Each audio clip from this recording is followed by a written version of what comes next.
what I always tell people who want to start their own company is you don't need to have Target as your first client. You don't need to have Kroger as your first customer. Once you have your product, you can just start getting out there door to door and sell it into your local neighborhood. Because if you can't sell it into your local stores, how are you going to convince Target to take it?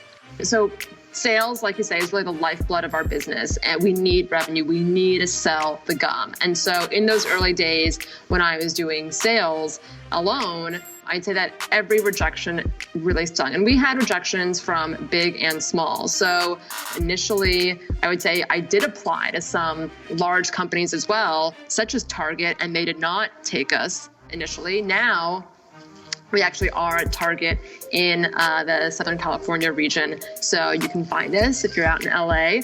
But back then, it really stung because you have these hopes and you have these dreams, and you kind of, when you're imagining it, you're thinking it's going to be fairly easy. You have this amazing product, everyone's going to want it. And it turns out that retailers have their own timelines, they have their own priorities. And so even if they like your product, they may just not be ready for it yet. You've got to be ready to be ghosted, because retailers will ghost you all the time. You can be in conversations with them. They can say verbally, yes, we're going to take you. They can say an email that they're going to take you. You can fill out all the paperwork. You can get everything lined up. And then that PO, that purchase order, never comes in because they've changed their mind at the last second. So one thing I've learned is to never actually announce a new retailer until the product has been shipped. Because I learned early on that you never know what's going to happen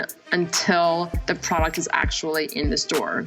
Even if they reject you the first time, it doesn't mean that they're not open to taking you the second time or the third time. So a lot of retailers have taken 2-3 years of work to kind of wear them down, and then finally we have gotten in. Target is a great example of that, how now we're in the LA stores and hopefully we're going to be expanding. But that was 3 or 4 years in the works. I really believed in the product, for better or worse. I was like, I know there's a market for this, because why is there a market for natural cookies? Why is there a market for natural chips or natural drinks?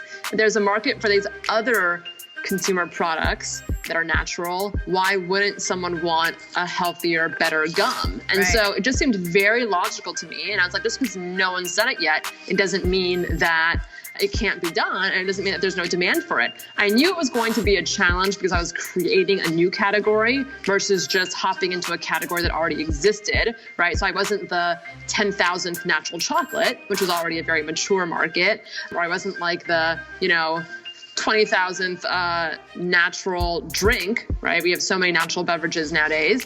So I knew it was going to be harder because no one was in it, but that also meant that I was going to be really innovative and I was going to be pioneering it.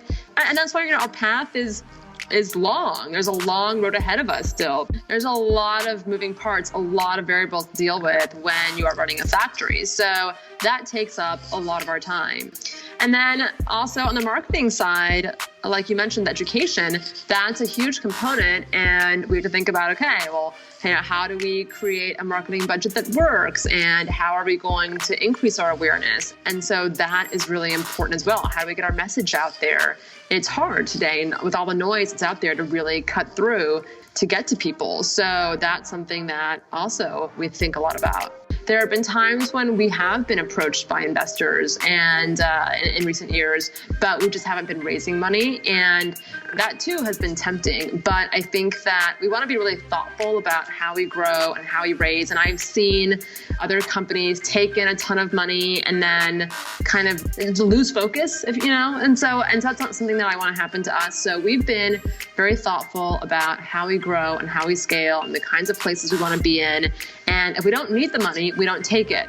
So that's something that's a little bit different than how other companies do it, but it's worked out pretty well for us so far. When you start getting too much, you can lose sight of really getting a return on what you spend. And so we have a very scrappy mentality still. We're, even though we've raised money, we kind of very much act like we're still bootstrapping.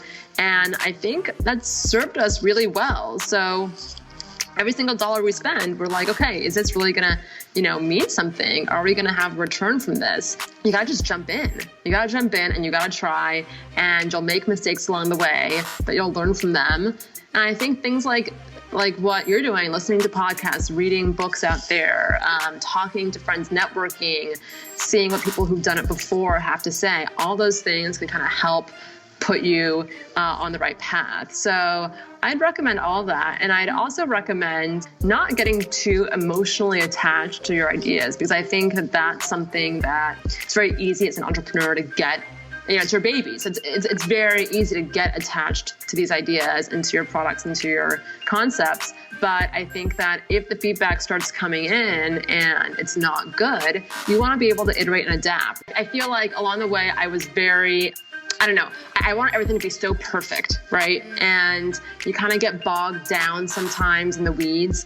But if you want to launch a product, you've got to move quickly. You've got to get out there, start pitching it, go do that door-to-door hustle, get it in the hands of Target or Whole Foods, go to Expo, just do all these things quickly. You don't need to have the perfect product, because they're going to give you feedback and they're going to give you advice, and then you can adapt your product as you go along.